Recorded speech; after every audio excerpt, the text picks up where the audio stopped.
ये सवाल तो बना हुआ है कि किसकी लापरवाही से इतना बड़ा हादसा हुआ, लेकिन सवाल बिहार के सीएम जीतन राम मांझी को लेकर भी उठ रहे हैं। घंटों तक उन्हें पता ही नहीं था कि पटना में हुआ क्या है। जब गृह मंत्री राजनाथ सिंह ने उनसे हादसे की जानकारी लेने के लिए फोन किया तो उन्होंने कहा कि उन्हें पता नहीं है।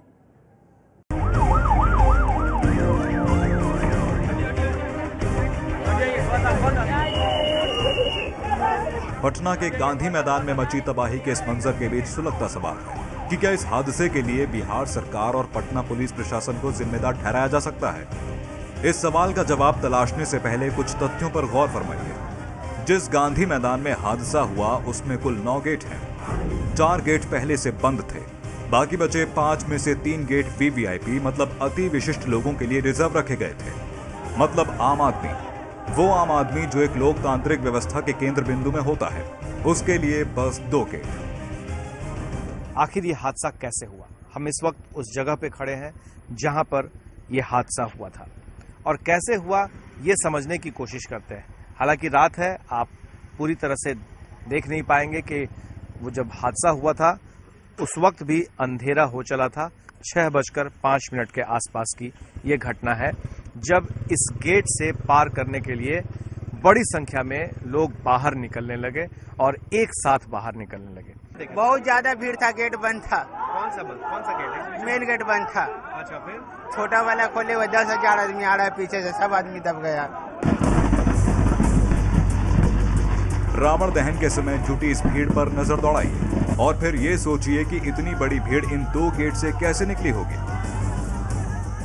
भगदड़ में लोग एक जगह से दूसरे जगह एक के ऊपर एक चढ़कर लोग जाने लगते हैं और उसी में सफोकेशन होता है, सांसें रुक जाती हैं और दम तोड़ देता है आदमी।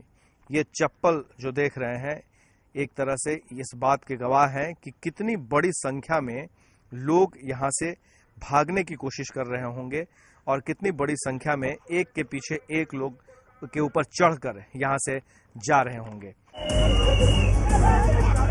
अब बात जरा बिहार के माननीय मुख्यमंत्री जीतन राम मांझी की।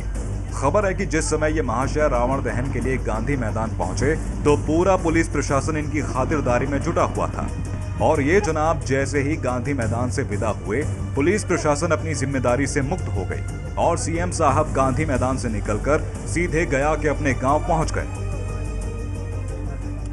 उन्हें खबर मिलती है, दबाव बनता है, तो फिर वापस यहाँ अपने निवास स्थान पटना में आते हैं। फिर व्यस्तता के कारण थोड़ी देर तक यहाँ रुकते हैं और यहाँ से पीएमसीएच रवाना होते हैं, जहाँ वो 2 टूक बात कहते हैं। मुख्यमंत्री का मानना है कि ये एक महज दुर्घटना है और वो भी अफवाह फैलने की वजह से 3 लाख रुपए बतौर मुआवजा दे दिया गया है, जांच के आदेश दे दिए गए हैं। क्या यही सिर्फ जिम्मेदारी है, जांच और मुआवजा? बिहार के सीएम जीतन राम मांझी कैसे काम कर रहे हैं, इसका अंदाजा आप इस बात से भी लगा सकते हैं कि हादसे के घंटों बाद तक इन्हें हादसे की मामूली जानकारी तक नहीं थी। गृह मंत्रालय के सूत्रों के मुताबिक जब गृह मंत्री राजनाथ सिंह ने जीतन राम मांझी को फोन करके हादसे की जानकारी लेनी चाहिए तो जीतन राम मांझी ने कहा कि उनके पास हादसे की पूरी जानकारी ही नहीं है। दुर्भाग्यपूर्ण है घटना ये हादसा हुआ, उसमें मुख्यमंत्री जी चले गए अपने गांव की तरफ। गांव के लोगों को आप देख रहे हैं और जो आपके भरोसे इतनी जनता 32 लोगों की जान चली गई, उनके परिवार के आंख के आंसू को पोंछने के लिए आप अपने परिवार में गए, मगर बिहार की जनता भी आपकी परिवार है, आपको आना चाहिए था। उनके आंख के आंसू का 3 घंटे हो गए, आपको रास्ते से वापस आना चाहिए था। अगर आप चले गए थे तो आपका कोई प्रतिनिधि नहीं आ सकता था, कोई बड़ा जिम्मेवार अधिकारी नहीं आ सकता था। आप किस तरह से इसको नेगलेक्ट किया है, मैं समझता हूं कि सरकार इस पूरे घटना की जिम्मेवारी लेनी चाहिए। मुख्यमंत्री को बिहार की जनता से माफी मांगना चाहिए, इस्तीफा करना चाहिए। विपक्ष की बात जाने दीजिए, कोई भी कह सकता है कि विपक्ष का काम ही है आरोप लगाना, लेकिन जीतन राम मांझी लालू यादव के इस बयान का क्या जवाब देंगे जिसमें उन्होंने साफ साफ कहा है कि हादसे की वजह प्रशासनिक चूक है। गांधी मैदान में भगदड़ की घटना प्रशासनिक चूक का मामला लगता है। दोषी अधिकारियों पर सख्त कार्रवाई होनी चाहिए। हमारी शुरू से ही मांग रही है कि गांधी मैदान की घेराबंदी को नीचे किया जाए और उसमें ज्यादा गेट बनाए जाएं। गांधी मैदान में बार बार ऐसी घटनाएं होने के बावजूद प्रशासन उपयुक्त उपाय क्यों नहीं कर पा रहा है, ये एक गंभीर मामला है। आने वाले समय में आपको क्या लगता है कि गांधी मैदान में इसके पहले भी आतंकी घटना हुई थी, उस पर कोई कार्रवाई नहीं हुई, छठ में भी घटना हुई थी, उस पर भी कोई कार्रवाई नहीं हुई, तो क्या इस बार जनता उम्मीद करे? बिल्कुल, जनता को उम्मीद करना चाहिए और सरकार कार्रवाई जरूर करेगी। जहां तक आतंकी घटना की भी बात है तो हम तो ये कहेंगे कि आतंकी घटना कोई बिहार या पटना के लिए कोई नई बात नहीं है। देश के दूसरे हिस्सों में भी आतंकी घटनाएं हुई हैं। विजय चौधरी, सीधे सीधे जो भी इसमें दोषी होगा उसको बख्शा नहीं जाएगा, लेकिन अभी इंतजार करना होगा उस जांच रिपोर्ट का कि उसमें कौन कौन से अधिकारी या किस स्तर पर चूक हुई है। हमारे सहयोगी शैलेश और मुकेश श्रीवास्तव के साथ प्रकाश कुमार, एबीपी न्यूज, पटना। पटना में इतना बड़ा हादसा हो गया, लेकिन घंटों तक सीएम मांझी को खबर नहीं थी। गृह मंत्रालय ने भी बिहार सरकार के रवैये को ढीला कहा है। वैसे मांझी जब से सीएम बने हैं तब से उन्होंने बयान देकर भी अपनी छवि कुछ खास अच्छी नहीं बनाई है। भ्रष्टाचार को बढ़ाने की बात से लेकर शराब पीने तक को जायज ठहरा चुके हैं मांझी।